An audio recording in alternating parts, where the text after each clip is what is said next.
Terima kasih masih bersama kami, pemirsa. Pimpinan Daerah Muhammadiyah Kota Banjarmasin laksanakan pelantikan sejumlah pengurus baru Majelis Dikdasmen dan PNF Kota Banjarmasin.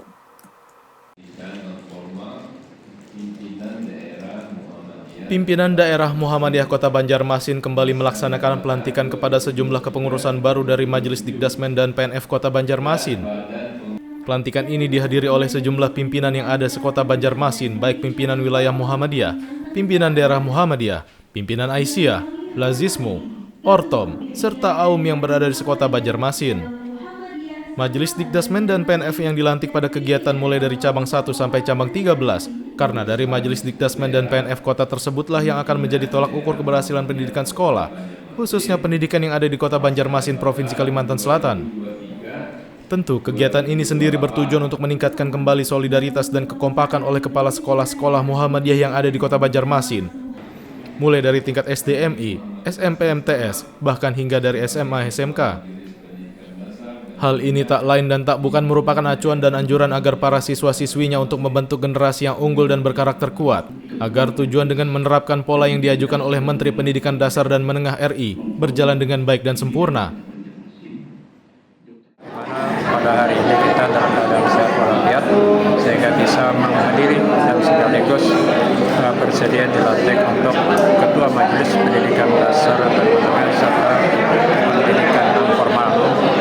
Oleh karena itu, pertama terima kasih atas kepercayaan yang diamanahkan kepada kita, dan yang kedua tentunya program-program pendidikan ini belum mengacu kepada program pendidikan kota dan juga pendidikan pusat tentunya pada sebagai tolok ukur atau panduan kita sesuai dengan arahan pimpinan wilayah tadi bahwa kita harus menyambut kebijakan pimpinan pusat khususnya dalam Menteri Pendidikan Dasar dan Menengah kita.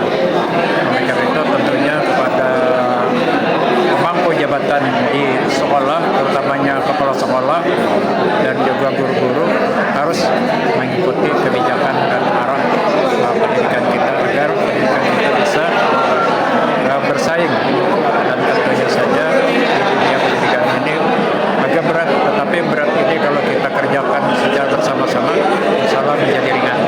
Saya kira itu yang kepada seluruh guru, ya mari kita bersama-sama mengikuti kebijakan dan melaksanakan kebijakan dari pusat sampai ke daerah, sampai ke sekolah kita, terutama yang ada 7 kebiasaan tadi yang harus diterapkan di sekolah kita dan kepada anak-anak didik kita. Antara lain yang itu adalah bangun pagi, kemudian beribadah, makanan yang bergizi, dan juga tidur cepat. Jadi bangunnya cepat, tidurnya juga harus cepat. Saya kira itu yang perlu ditanamkan kepada anak didik kita. Sementara itu, menurut pimpinan daerah Muhammadiyah Kota Banjarmasin, Maskur mengungkapkan bahwa dirinya berharap kepada pemimpin yang baru dilantik agar bisa melaksanakan tugas ini dengan baik, agar semuanya tetap berjalan sesuai dengan amanat undang-undang dan harapan Muhammadiyah menjadikan pendidikan yang berkemajuan.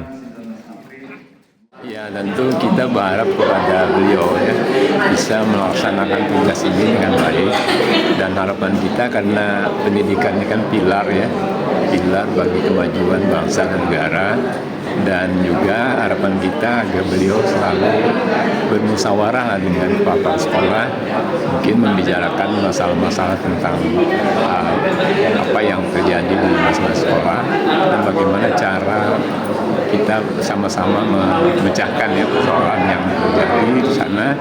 Dan harapan kita nanti sekolah Muhammadiyah ini menjadi contoh bagi sekolah-sekolah lain yang bisa memberikan manfaat dan kemajuan kepada bangsa dan negara dan juga pada masyarakat. Dan harapan kita sekolah Muhammadiyah akan menjadi daya tarik bagi masyarakat untuk mempercayakan anak-anak sekolah sana. Oleh karena itu kita mengharapkan kepada Ketua Dikdasmen dan juga jajarannya yang selalu melaksanakan musyawarah pertemuan berkaitan dengan bagaimana agar pendidikan ini bisa memberikan kemajuan kepada masyarakat Muhammadiyah. Dan insya Allah ya dengan adanya menteri yang kebijakan nanti sebagaimana yang disampaikan oleh Pak Ketua Pimpinan Wilayah ya, bahwa penerimaan dari murid ini ya tidak lagi seperti dulu ya, tidak memberikan kesempatan kepada swasta ya, karena banyak sekolah-sekolah negeri yang menerima ya tidak membatasi, sehingga akhirnya sekolah-sekolah swasta ya, sedikit orang, dan ini tentu berpengaruh terhadap ya pendapatan ya sekolah, biaya operasional dan sebagainya. Mudah-mudahan dengan adanya kebijakan ini nanti ya, ada kesempatan lah bagi kita sekolah Muhammadiyah swasta yang bisa lebih berkembang. Agus Dianor memberitakan dari Banjarmasin, Kalimantan Selatan.